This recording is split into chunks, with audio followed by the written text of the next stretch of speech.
আমার কাজের মেয়ে মালা মাঝরাতে অদ্ভুত আচরণ করছে। কয়েকদিন আগে এক রাতে হঠাৎ ঘুম ভেঙে যায়, গলা শুকিয়ে যাচ্ছিল। পানি খেতে ডাইনিং এ বের হলাম, ঠিক তখনই সার্ভেন্ট রুমের দিক থেকে একটা শব্দ শোনা গেল। বাসায় তখন শুধু আমি আর কাজের মেয়ে মালা, কারণ আমার স্বামী তো দেশের বাইরে মিশনে গিয়েছে, তাই ভয়ও পাচ্ছিলাম। সার্ভেন্ট রুমের দরজা ফাঁক দিয়ে একটু উঁকি দিতে দেখি মেয়েটা পুরো উলঙ্গ হয়ে খাটে শুয়ে আছে। দৃশ্যটা এতটাই অস্বাভাবিক লাগলো যে কিছুক্ষণ বোবা হয়ে দাঁড়িয়েছিলাম। ভেবেছিলাম হয়তো ভুল দেখেছি। ভালো করে লক্ষ্য করে দেখলাম বিষয়টি ভুল নয়, সত্য। কিন্তু পরপর কয়েক রাত একই সময় একই অবস্থায় দেখলাম। সকালে মালাকে কিছু জিজ্ঞেস করলেই এমনভাবে তাকাই যেন কিছুই বুঝতে পারছে না। আমি যতই বিষয়টাকে স্বাভাবিকভাবে নেওয়ার চেষ্টা করছি, ততই মনে হয়েছে ব্যাপারটা আসলে বেশ জটিল। রুম্পা ভাবি কথাগুলো বলে গভীর নিঃশ্বাস ফেললেন। আমি তখনও বুঝে উঠতে পারছিলাম না ঠিক কী উত্তর দিলে তার জন্য যথেষ্ট উপযুক্ত হবে। কোনো ঠাসা হয়ে কিছুক্ষণ বসে রইলাম। আমাকে এভাবে বসে থাকতে দেখে রুম্পা ভাবি হালকা ধাক্কা দিয়ে জিজ্ঞেস করলেন, ভাবি চুপ হয়ে গেলেন কেন?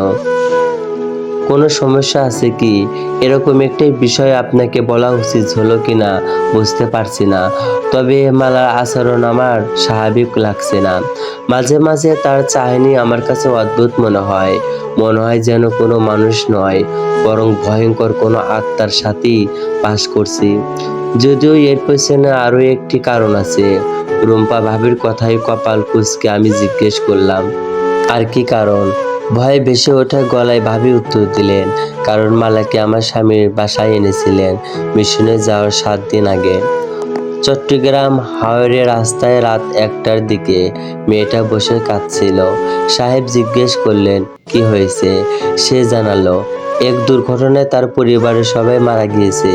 চাচার বাসায় থাকলেও চাচা তাকে বের করে দিয়েছে। তখন তার কোনো যাওয়ার জায়গা ছিল না। আপনার ভাই এই কথা শুনে গেল। 10 বছর আমাদের সন্তান হয় না, তাই এরকম ইতিম মেয়েকে কথা শুনে বড্ড মায়া হলো তার।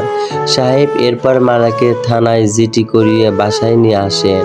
তখন আমরাও একটা কাজের মেয়ের প্রয়োজন ছিল। সাহেব জিজ্ঞেস করেছিলেন মালাকে সে কি আমাদের বাসায় কাজ করতে পারবে কিনা।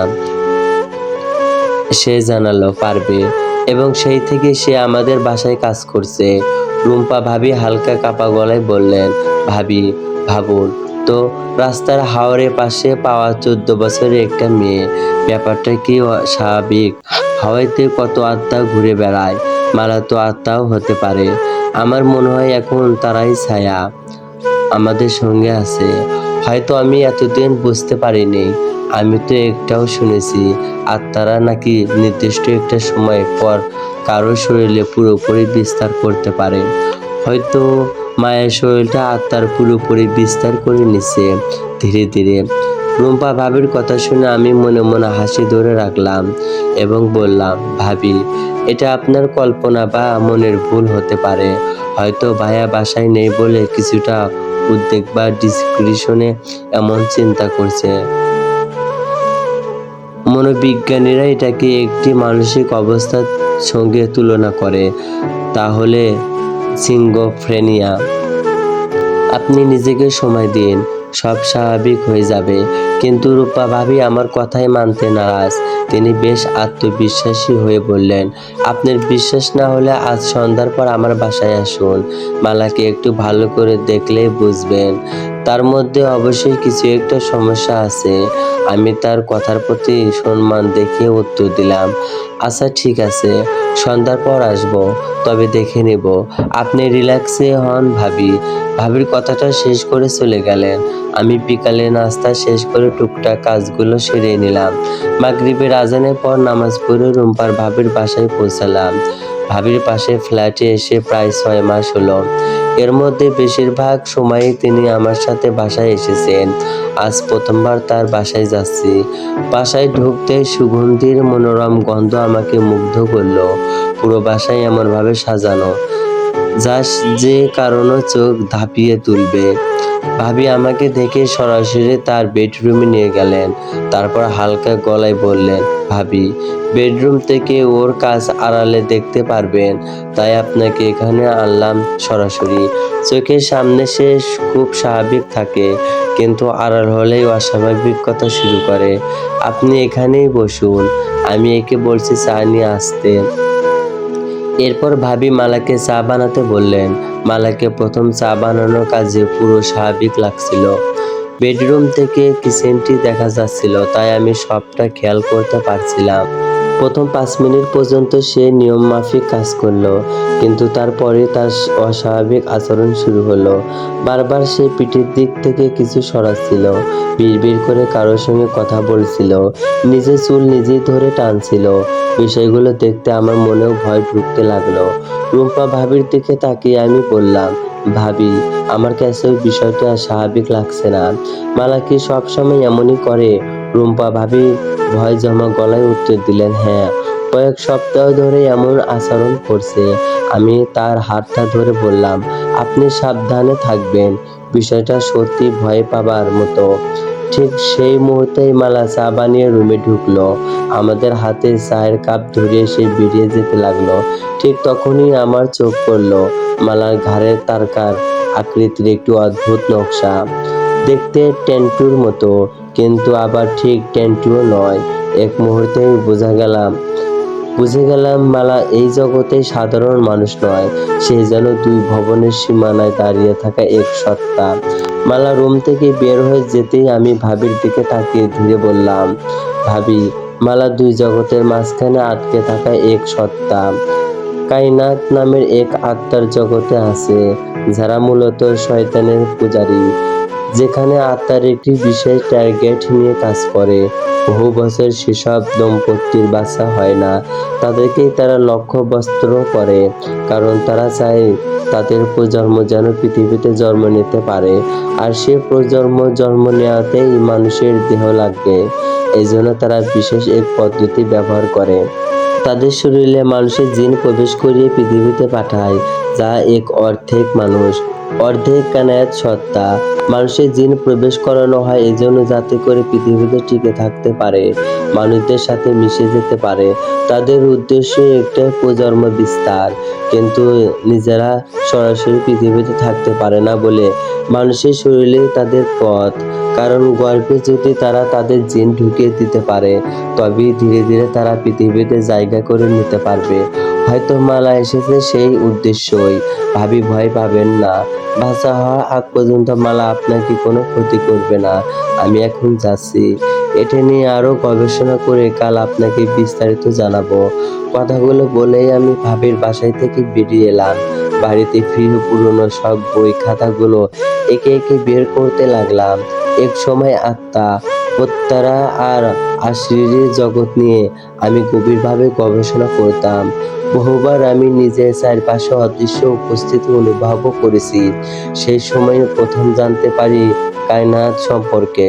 আমার গবেষণা যখন বিভিন্ন জায়গায় প্রবেশ করেছিলাম, তখন অনেকেই আমাকে পাগল বলে উপহাস করছে, কিন্তু সত্যটা তো এই পৃথিবীর আড়ালে আর একটি জগৎ রয়েছে, এমন এক জগৎ যেখানে সত্যরা মানুষের মনকে শয়তানের দিকে টেনে নিয়ে যেতে চায়, দুনিয়া জুড়ে অন্ধকারে বিস্তার ঘটাতে চায়।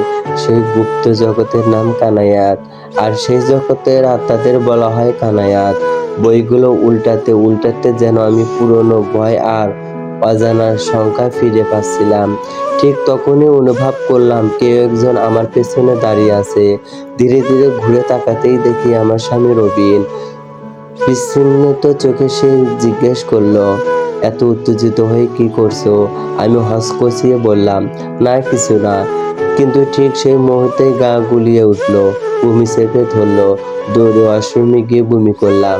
মাথাটা ঘুরে উঠলো, চারপাশ অন্ধকার হয়ে এলো। আর আমি হুঁশ হারালাম। চেতনা ফিরল, চোখ মেলেই দেখলাম আমি হাসপাতালে শুয়ে আছি। পাশে বসে থাকা রবিন আমার হাত ধরে নরম হাসিতে বলল, আমাদের জীবনে আর একজন যোগ হতে যাচ্ছে। রবিনের কথা শুনে আমার বুকের ভেতরটা কেঁপে গেল। এক অদ্ভুত ভয় আমাকে গ্রাস করলো। মনে হতে লাগলো কোনোভাবে কি অন্ধকার জগতের কোনো সত্তা বা শয়তানের রক্ত আমার গর্ভে ঢুকে পড়ল। সে কি সত্যি আমার বাচ্চা নাকি শয়তানের? আমি স্তব্ধ হয়ে বসে আছি। হাসপাতালের দেওয়ালে টাঙ্গানো ঘড়ির ঠিক ঠিক শব্দে যেন আমার বুকের ভেতর ছুরি চালাচ্ছে, সে সাথে দহন বাড়াচ্ছে। স্বাভাবিক এক শব্দ অসহনীয় মনে হচ্ছে সবকিছু থেমে গেছে, শুধু ভয়। অজানা এক আশঙ্কা আমার ভেতর ডানা বাঁধছে। রবিন আমার দিকে তাকালো, তার চোখে চিন্তা, মুখে অস্থিরতা। হালকা গলায় আমাকে বলল, তুমি ঠিক আছো? এত চুপ হয়ে গেলে কেন? বাচ্চা নিয়ে খুশি নও তুমি? কথাগুলো শুনে বুকের ভেতর কেমন করে উঠলো। মুখ খুলতে চাইলাম কিন্তু গলা যেন শুকিয়ে গেছে। কত কথা, কত ভয় গলায় আটকে আছে, সে বোঝাতে পারছিলাম না। মনে হচ্ছিল কণ্ঠনালী কেউ চেপে ধরেছে। আমি শুধু ভাবছিলাম, এই বাচ্চাটা, এই প্রাণটা আমার নয়, এ যেন অন্ধকার থেকে আসা কোনো ছায়া। আর তার নাম হলো কানাইয়া। আর এই সদস্যের আগমন মালার থেকে, কারণ মালার দিকে বারবার সন্দেহ ফিরে আসে। ও কিছু একটা করেছে নিশ্চয়। কোনো অজানা উপায়ে কানায়াতের অভিশাপ হয়তো আমার শরীরে ঢুকেছে। না হলে আজ এই মুহূর্তেই বা কেন জানলাম আমি প্রেগনেন্ট? সবই যেন সাজানো, নিয়ন্ত্রণ, অস্বাভাবিক, যার কিছুই যেন আমার হাতে নেই।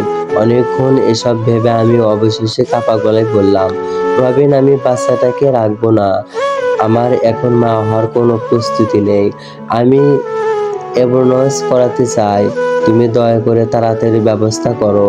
রবিন কিছুক্ষণ চুপ করে রইল, তারপরই ধীরে ধীরে চোখ তুলে তাকালো আমার দিকে। তার চোখে বিস্ময়, যেন অপরিচিত কোনো মানুষকে দেখছে। কারণ যে আমি বাচ্চা দেখলে পাগলের মতো আদর করতে থাকি, সেই আমি কিনা নিজের বাচ্চা অ্যাবর্শন করাতে চাচ্ছি। সেই বিস্ময় গলায় বলল, তুমি কি বলছো এসব? যা করা পরে করা যাবে। আপাতত বাড়ি চলো, মাথা ঠান্ডা করো, তারপর ভেবে দেখো কি করলে ভালো হবে। আর শোনো, তোমার পেটে এখন একটা জীবন্ত প্রাণ আছে। তাকে মেরে ফেলা মানে মা হওয়া নিজের সন্তানকে হত্যা করা। পৃথিবীর কোনো বাবা মা অকারণে এত হিংস্র হতে পারে না। তার কণ্ঠে যুক্তি ছিল, ভালোবাসাও হয়তো সে, সাথে বাবা হওয়ার প্রবল ইচ্ছা। কিন্তু আমার ভেতরটা তখন চুরমার হয়ে গেছে। আমি ক্রোধে ফেটে পড়লাম।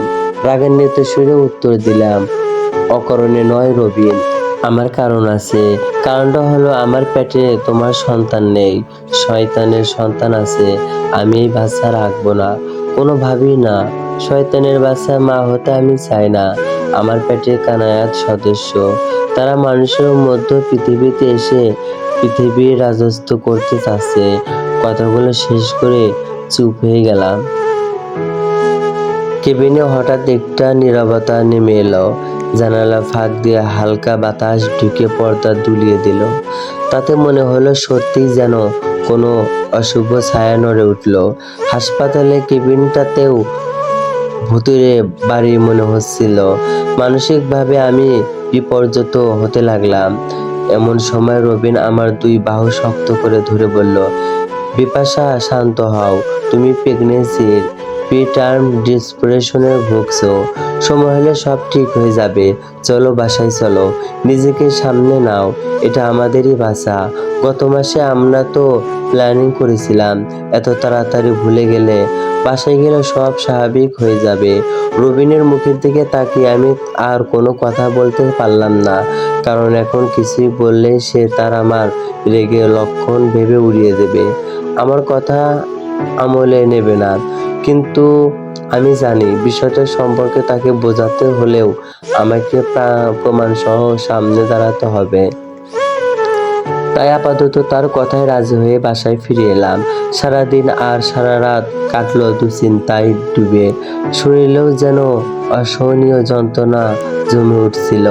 সকালে রবিন অফিসে চলে যাওয়ার পর আমি একা বসে সব দিক চিন্তা করেছিলাম। ভাবনায় এক পর্যায়ে স্পষ্ট বুঝলাম, এর রহস্যের সূত্র খুঁজতে হলে মালার সঙ্গেই কথা বলতে হবে। মালার কাছেই লুকিয়ে আছে সে সত্য, যা আমাকে খুঁজে বের করতেই হবে। সে সূত্র খুঁজে পেতেই আমি তড়িঘড়ি করে চলে গেলাম রুম্পার ভাবির বাসায়। দরজার সামনে দাঁড়িয়ে কয়েকবার কলিং বেল চাপালাম, কিন্তু ভেতর থেকে কোনো সাড়া মিলল না। আবার চাপালাম, তবুও নিস্তব্ধতা। শেষমেশ সন্দেহ হলো। চোখ সরিয়ে দরজার দিকে তাকাতেই দেখলাম দরজায় তালা ঝুলছে। সেই তালা দেখার সঙ্গে সঙ্গে বুকের ভেতরটা যেন মোচড় দিয়ে উঠল। মনে ভয় ধরলো রুম্পার। ভাবির কিছু হয়েছে নাকি এটা ভেবে মালা কোনো অঘটন ঘটায়নি তো। দুশ্চিন্তা ক্রমশ আমাকে গ্রাস করতে লাগলো। শরীরটা হঠাৎ ভারী আর দম বন্ধ লাগতে শুরু করলো। এত অল্প সময়ের মধ্যে তারা কোথায় গেল, এটাই মাথায় ঘুরপাক খেতে লাগলো। দরজার সামনে বেশ কিছুক্ষণ হতবুদ্ধির মতো দাঁড়িয়ে রইলাম। এরপর এক সময় ফিরে এলাম বাসায়। বাসায় পৌঁছে আর দেরি না করে রুম্পার ভাবির নম্বরে কল দিলাম। দুইবার রিং হওয়ার পরই তিনি রিসিভ করলেন। ভাবির কণ্ঠ শুনে বুকটা হালকা হয়ে এলো। অস্থিরতা আর উত্তেজনায় আমি বললাম, ভাবি, আপনি কোথায়, কখন ফিরবেন? আপনার সঙ্গে খুব জরুরি কথা আছে। আমার গলায় এমন অস্থিরতা শুনে ভাবি উদ্বিগ্ন হয়ে জিজ্ঞেস করলেন, কি হয়েছে ভাবি, সব ঠিক আছে তো?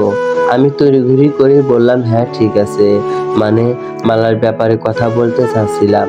গতকাল তো আপনার সঙ্গে ওকে নিয়ে কথা হয়েছিল, বলেছিলাম আমি রিসার্চ করে আপনাকে জানাবো, তাই ওই বিষয়ে আপনার সঙ্গে কিছু বলার ছিল। আমার কথা শেষ হতেই ভাবির উত্তর শুনে আমার হাত পা ঠান্ডা হয়ে এলো। বুকে ধুকপুক করতে লাগলো, শরীর ঝিমঝিম করে উঠলো। ভাবি শান্ত গলায় বললেন, মালা তো গ্রামে গেছে 4 দিন হলো, আর আমি কক্সবাজার এসেছি 3 দিন হলো। বাবার বাড়ির সবই হঠাৎ টিম প্ল্যান করলো, তাই চলে এলাম। মালাকে একা রেখে যেতে পারবো না, তাই ওকে গ্রামে বাড়িতে পাঠিয়ে দিয়েছি। ট্রিপ 7 দিনের, শেষ হলে বাসায় ফিরবো। কিন্তু আপনার সঙ্গে তো গতকাল আমার কোনো কথা হয়নি, মালার ব্যাপারেও না। আপনি আসলে কি বলছেন কিছুই বুঝতে পারছি না ভাবি। আমি কি উত্তর দেব বুঝে উঠতে পারছিলাম না। নিজের ভেতরটা যেন ছিন্ন ভিন্ন হয়ে যাচ্ছিল, চোখ দিয়ে পানি গড়িয়ে পড়ছিল। আর সেই অসহায়ত্বের বিভ্রান্তিত আর আগে আমি হঠাৎ কান্নায় ভেঙে পড়লাম। মনে একটাই প্রশ্ন ঘুরছিল, আমি কি সত্যিই প্রিটার্মড ডিপ্রেশনে ভুগছি? এটা কি শুধু মানসিক রোগের লক্ষণ, নাকি এর আড়ালে লুকিয়ে আছে কোনো গভীর সত্য? গতকাল যা দেখেছি, যা অনুভব করেছি, সব কি নিছক কল্পনা, নাকি সেই কল্পনার পেছনে লুকানো সত্যকে কেউ আমাকে বুঝতে দিচ্ছে না? একটি অপরাধবোধ আর অসহায়তার ঢেউ আমাকে গ্রাস করছিল। নিজেকে সামলে রুম্পা ভাবির কাছে কিছু বুঝতে না দিয়েই হালকা গলায় বললাম, না ভাবি, কিছু না, আমরাই ভুল বোঝাবুঝি হয়েছে। সাবধানে আসবেন, আপনি এলে চা খাবো, অনেক আড্ডা দেব, আপনাকে খুব মিস করছি। রুম্পা ভাবি হেসে জবাব দিলেন, আসছি খুব তাড়াতাড়ি। কল কেটে গেল। এখন সবকিছু আবার গুলিয়ে যেতে লাগলো। রুম্পা ভাবি বললেন, মালা নাকি 4 দিন ধরে তার বাবার বাসায়, অর্থাৎ মালার পরিবারে আছে, সম্পর্কে বর্ধন আছে। কিন্তু গতকাল আমাকে বলা হয়েছিল মালাকে নাকি হাওয়াতে পাওয়া গিয়েছিল। তাহলে সত্যটা কোনটা? গতকালের ঘটনা কি পুরোই আমার কল্পনা, নাকি কেউ ইচ্ছা করে আমাকে ভুল দিকে নিয়ে যাচ্ছে? এসব ভাবনায় মাথায় ভার হয়ে আসছিল। আমি চোখ বন্ধ করে সোফায় হেলান দিয়ে বসলাম। মনের ভিতর ধ্বংসঞ্জতের মতো ঝড় বইছিল। ঠিক তখনই খুব কাছে থেকে এক গম্ভীর কণ্ঠস্বর ভেসে এলো, আন্টি, আমাকে খুঁজছেন? কিছুটা চমকে চোখ খুলতেই দেখি মালা দাঁড়িয়ে আছে। তার মুখ, তার চোখ, সবকিছু ঠিক তেমন যেন দেখে এসেছিল গতকাল। আমার শরীর শিউরে উঠল, কপাল ঘামে ভিজে গেল, হার্টবিট যেন কানে ধাক্কা মারতে লাগলো। একটাই প্রশ্ন মাথায় ঘুরছিল, মালা এখানে এলো কিভাবে? মালা মালার চোখ দুটো রক্তবর্ণ। আমি চুপ করে আছি দেখে সে হঠাৎ তীক্ষ্ণ গলায় বলল, কি হলো আন্টি, কথা বলছেন না কেন? আমাকে খুঁজছিলেন তো? কি জানতে চান? কেনাত সদস্য কি আপনার পেটে আছে কিনা সে কথাটাই তো। আপনি কি সত্যি শয়তানের বাচ্চা ধারণ করেছেন? বলুন আন্টি। প্রশ্ন না করলে উত্তর দেব কিভাবে? আন্টি শুনছেন? বলতে বলতে মালা অদ্ভুতভাবে হাসতে শুরু করলো, আর তার হাসির সঙ্গে সঙ্গে দাঁতের গোড়া থেকে রক্ত ঝরতে লাগলো। চোখ দুটোতেও দেখা গেল রক্তের রেখা। একটা সময় পরপর সেই রেখা বেয়েও রক্ত গড়িয়ে পড়তে লাগলো। ভয়েতে আমার শরীর কাঁপতে লাগলো, বুকে স্পন্দন দ্বিগুণ গতিতে বাড়তে লাগলো। নিজেকে সামলে হঠাৎই চিৎকার করে উঠে বললাম, যাও, আমার সামনে থেকে যাও। আমি কিছু জানতে চাই না, দূরে যাও। তোমাকে আমার সামনে দেখতে চাই না। একদম ভালো লাগছে না তোমাকে। তুমি আমার মৃত্যুর ভ্রমণ কেবল, সুতরাং আমার মস্তিষ্ক থেকে চলে যাও তুমি। আমি তোমাকে চাই না। কিন্তু মালা নড়ল না। ডাইনিং টেবিলের ওপর থেকে একটা কাঁটা চামচ তুলে নিয়ে সে আমার দিকে এগিয়ে এলো। মুহূর্তেই চামচের কাঁটাগুলো দিয়ে আমার দাঁতের গোড়ায় আঘাত করলো। আমি সরাতে চাইলেও পারলাম না। মনে হচ্ছিল আমার শরীর শক্ত হয়ে গেছে।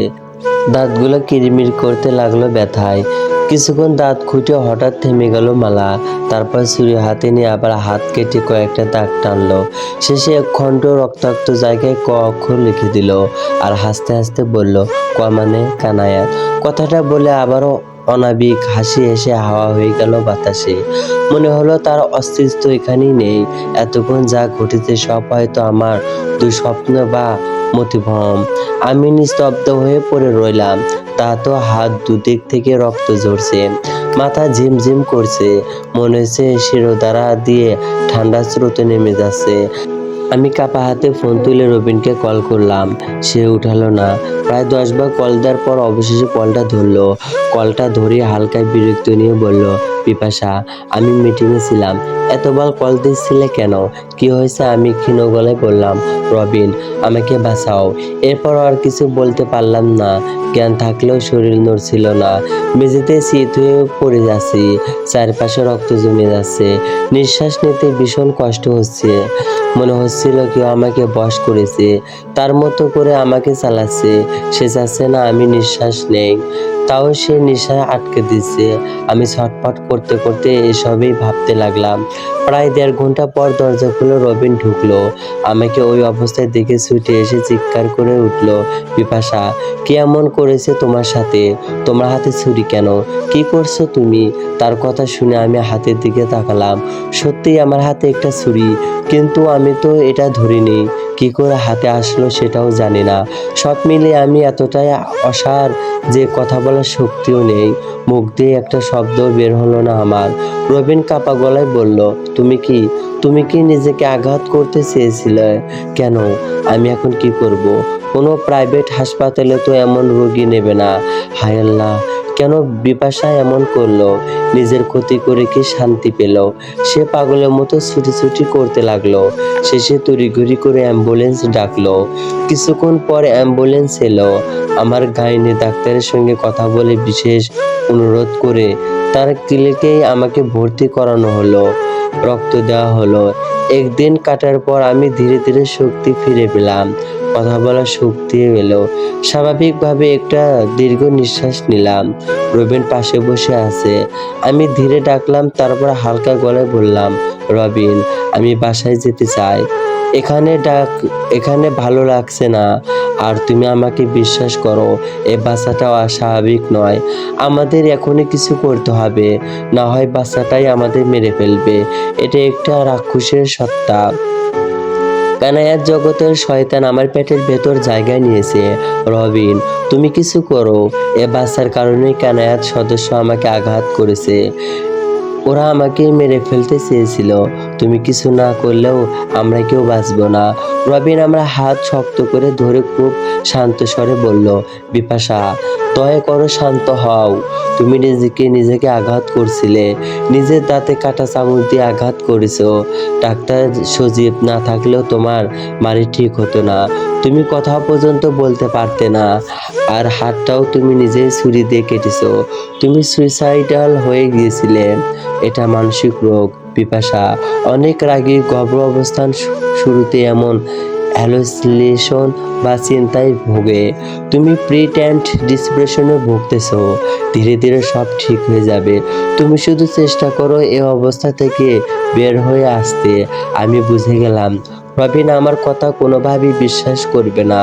সে তার মতো ভেবে নেবে, আর আমি যতই সত্যি বলি সে আমাকে ভুলই ভাববে।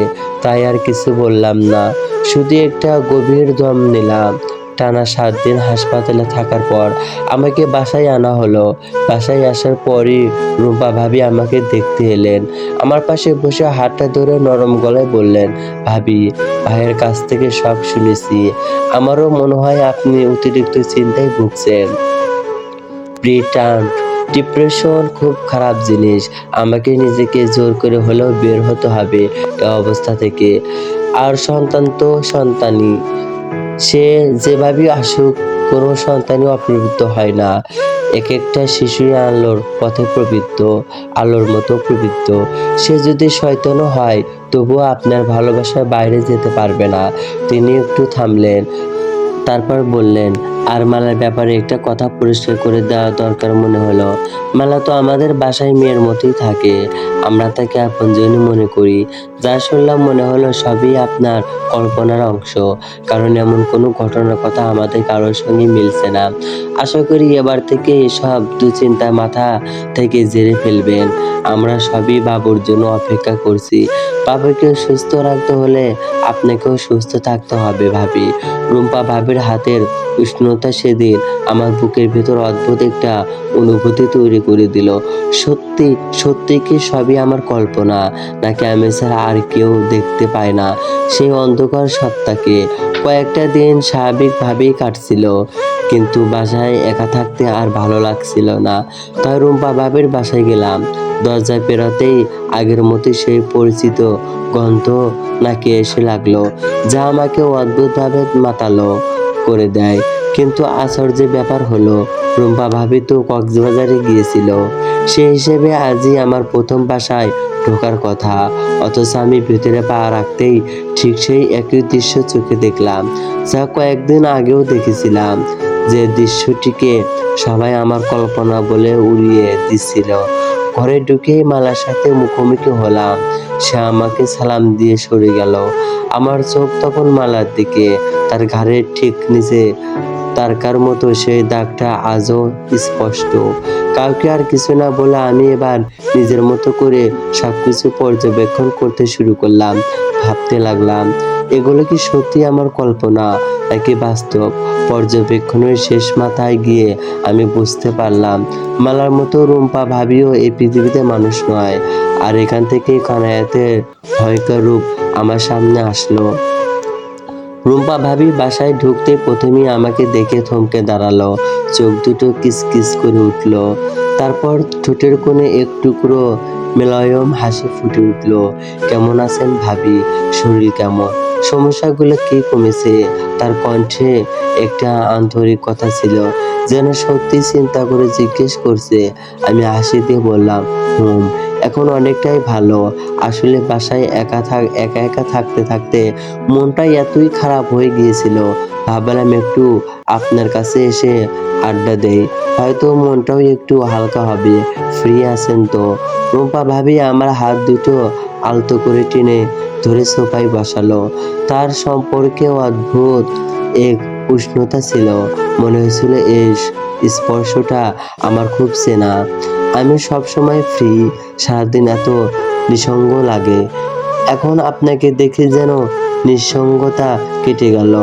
একা একা সময় কাটাতে কাটাতে মনে হলো যেন এ বাসায় দেওয়ালগুলোও আমার সঙ্গে কথা বলে না। তাই তো আপনার পাশে ছুটে চলে যায়। আপনি এসেছেন এতটাই ভালো লাগছে যে বোঝাতে পারবো না। আপনি বসেন, আমি মালাকে চা দিতে বলি। ভাবি কথা শেষ করেই মালার দিকে তাকালো। মালা তখন ড্রয়িং রুমে এক কোণায় দাঁড়িয়েছিল, চুপচাপ নিঃশব্দ, যেন কোনো অদৃশ্য ইশারার অপেক্ষায়। রুম্পা ভাবি আর মালা চোখাচোখি হলো কয়েক সেকেন্ডে। সেই চোখের ভাষায় আমি পুরোপুরি বুঝতে না পারলেও একটা অদ্ভুত সমঝোতার ছায়া যেন তাদের মধ্য দিয়ে ভেসে গেল। তারপর ভাবি বলল, আন্টির জন্য দুধ চা আনো, আর ঘরে যা আছে পিঠা, বিস্কুট, ফল সবকিছু টেবিলে সাজিয়ে আনো।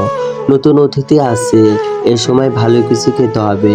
আমি হাত নেড়ে বললাম, আরে ভাবি, না না, কিছু লাগবে না, আমি ইতিমধ্যেই খেয়ে এসেছি, শুধু চা হলেই যথেষ্ট। ভাবি আমার হাতটা টিপে দিয়ে বলল, শোনেন, কেউ আমার বাসায় প্রথমবার আসলে আমি টেবিল ভর্তি নাস্তা দেই, এটা আমার অভ্যাস। আপনার খেতে না ইচ্ছা করলেও সমস্যা নেই, কিন্তু টেবিল ভর্তি খাবার থাকবে, এটা আমার আনন্দ। তার কথায় এমন দৃঢ়তা যে আর কিছু বলার সুযোগ পেলাম না। মালা ভেতরে চলে যেতেই ঘরটা কিছুটা স্থির হয়ে গেল। আমি চারপাশে তাকালাম। রুমটা আলো, অন্ধকারে এক অদ্ভুত মিশনে ভরপুর। জানালার পর্দা দিয়ে নরম আলো ঢুকছে। পরিবেশটা শান্ত, তবুও অদ্ভুত এক চাপা ভার হওয়া বাতাস যেন ভেসে বেড়াচ্ছে। আমি একটু থেমে জিজ্ঞেস করলাম, ভাইয়া কতদিন হলো মিশনে গেছে? আপনাদের তো ঠিক মতো সময় কাটানোর সুযোগও হলো না। রুম্পা ভাবি দীর্ঘশ্বাস ফেলে বলল, এই তো 3 মাস। আফ্রিকার সেই তেরাসা সম্প্রদায়ের কাছে কাজ করছে। জানো, জায়গাটা খুব অদ্ভুত। মানুষগুলো, সে হঠাৎ একটু থেমে গিয়ে নিচু স্বরে বলল, ওদের এক ভয়ঙ্কর রীতি আছে। প্রথম সন্তান জন্মালে সেই বাচ্চার মাথা কেটে দেবীর উদ্দেশ্যে উৎসর্গ করা হয়। তারপর সেই মাংস রান্না করে বাবা মাকে খাওয়ানো হয়। ভাবতেই শরীর কাঁপে। তার কথাটা যেন পুরো ঘরের একটা শীতলতার ছায়া নামিয়ে আনলো। আমার বুক ভারী হয়ে উঠল, শ্বাস যেন আটকে যাচ্ছিল, হাত দুটো অনিচ্ছায় কেঁপে উঠল। ভাবি দ্রুত পানি এগিয়ে দিয়ে বলল, সরি ভাবি, আপনি তো প্রেগনেন্ট। আমার বলা উচিত হয়নি। মাথা থেকে হুট করে বিষয়টা চলে গিয়েছিল। অবস্থি লাগলো একটু বিশ্রাম নিন, আমি মালাকে বলছি রুমে নিয়ে যেতে আপনাকে। আমি এক ঢোকে পানি খেয়ে বললাম, না ভাবি, ঠিক আছে, এখন সব শুনেও নিজেকে সামলাতে পারি, অভ্যাস হয়ে গেছে। এত কিছু ঘটে গেল আর এটা তো স্বাভাবিক একটা বিষয়, আপনি চিন্তা করবেন না। একটু থেমে বললাম, ভাইয়া কবে ফিরবে? ভাবি মৃদু হাসলো, বলল, আরো 9 মাস পর। তবে 3 মাস পর একটু ছুটি পাবে, তখনই আপনার সঙ্গে ঠিক মতো পরিচয় করিয়ে দেব। এ বাসার মানুষগুলো এমনিতেই খুব বিচ্ছিন্ন, কেউ কারোর সাথে কথা বলে না। আপনি ছাড়া আমার কথা বলার কেউ নেই, তাই মাঝে মাঝে আপনার কাছে দৌড়ে চলে যায়। জানি না কিছু মনে করেন কিনা। আমি নীরবে তার দিকে তাকিয়ে রইলাম। ঠিক তার ঘাড়ের পাশে একটা তীরের আকৃতি দাগ, মালার তারকা আকৃতির দাগটার মতো নয়, কিন্তু অদ্ভুতভাবে পরিচিত।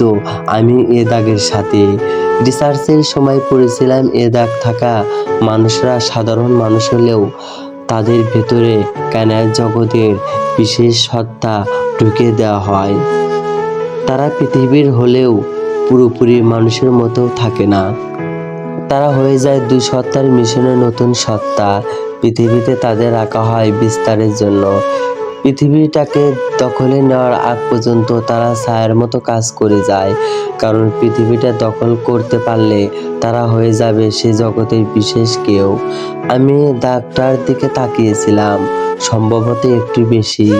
তাই ভাবি জিজ্ঞেস করলেন, কি হলো, এমন চুপ হয়ে গেলেন কেন? আবার শরীর খারাপ লাগছে? আমি তাড়াতাড়ি হেসে বললাম, না ভাবি, কিছু না, এমনি। ঠিক তখনই মালা নাস্তার ট্রে নিয়ে ঢুকলো। ধূপের মতো এক অদ্ভুত গন্ধ যেন বাতাসে ভাসছিল। ঘরটা আবার ভারী হয়ে উঠল, কিন্তু এবার সেই ভারের একটা রহস্যের সুরও মিশেছিল, যেন তারা কিছু লুকাচ্ছে। আর আমি ধীরে ধীরে সেই গোপন জগতের দরজার সামনে দাঁড়িয়ে যাচ্ছি। খাবারগুলো আমার সামনে সাজিয়ে রাখা হলো। রুম্পা ভাবি বারবার হাসি মুখে, তবে এক ধরনের অদ্ভুত জোর করে দিয়ে বলতে লাগলেন, বিপাশ ভাবি খান না, একটু সজেজ খান, আপনার জন্যই বানিয়েছি।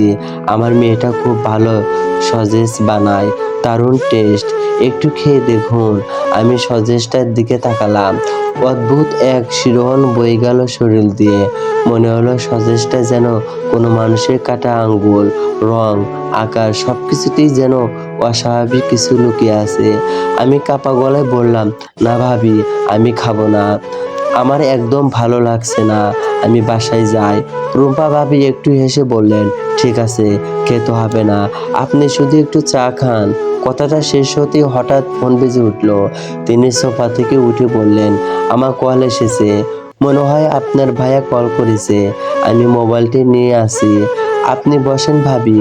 রুম্পা ভাবি ঘর থেকে বের হওয়ার সাথে সাথে মালা আমার দিকে প্রায় দৌড়ে এলো। তার মুখে অদ্ভুত এক উদ্মাদ হাসি, চোখ দুটো অস্বাভাবিকভাবে চকচক করছে। সসেজ ভেজেছি, খাবেন না কেন আন্টি? সে ফিসফিসিয়ে কিন্তু ভয়ানক স্বরে বলল, আপনাকে সসেজ খেতেই হবে। পাশের বাড়ির বাচ্চাটার আঙুলগুলো এত সুন্দর করে কেটেছি, তার মাংসের পিসে বানিয়েছি এই সসেজ, খুব স্পেশাল, আপনার বাচ্চার জন্যই বানিয়েছি। কেন খাবেন না? না খেলে আপনার বাচ্চা মানুষ খেকো হবে কিভাবে? খান আন্টি খান, আপনার জন্য স্পেশাল সসেজ এটা। তার কথা শুনে আমার শরীর হিম হয়ে গেল, বুক ধুক ধুক করতে লাগলো। এক মুহূর্তে দেরি না করে আমি সোফায় থেকে লাফিয়ে উঠে পড়লাম। কোনো কিছু না ভেবেই দৌড়ে বেরিয়ে গেলাম সেই বাড়ি থেকে। দরজা পার হতেই মালা খিলখিল হাসি পাগলামির মতো ভেসে এলো আমার কানে, তীক্ষ্ণ ছেদন করা ভয়াবহ হাসি। বুকের স্পন্দন প্রবল গতিতে বাড়তে লাগলো। বাসায় ফিরে অদ্ভুত এক গরম লাগতে শুরু করলো, মনে হলো শরীরে কাপড়ের স্পর্শই যেন অসহ্য। আমি তাড়াহুড়ো করে সব কাপড় খুলে মেঝেতে শুয়ে পড়লাম। নিঃশ্বাস নিতে কষ্ট হচ্ছিল, ভারী দুটো নিঃশ্বাস ছাড়লাম। কিছুক্ষণ পর হঠাৎ পেটের দিকে তাকিয়ে আমি নিজেরই চিৎকার আঁকড়ে রাখলাম। নিজেকে সামলানোর চেষ্টা করলাম। পেটে কালো কালো রেখা ফুটে উঠেছে, এমনভাবে যেন কারো ধারালো নখ বা ব্লেড দিয়ে চামড়া চিরে দেওয়া হয়েছে। সেই রেখা দিয়ে টুকটুক করে রক্ত বের হচ্ছে, ঠিক যেমন হালকা কেটে গেল বিন্দু বিন্দু রক্ত ঝরে। আমি আতঙ্কে হাত রেখে দেখলাম পেটের স্তকের নিচে যেন কিছু নড়ছে, যেন কেউ ভেতর থেকে আঁচড় কাটছে। এর মধ্যেই ঘরের অন্ধকার কোণায় হঠাৎ একটা কালো ছায়া নড়ল। চলবে, অনেকদিন পর গল্প আপলোড করলাম, অবশ্যই গল্পটি শেয়ার করবেন ও ভালো লাগলে কমেন্টে জানিয়ে দেবেন। আপনাদের কমেন্টের অপেক্ষায় থাকবো।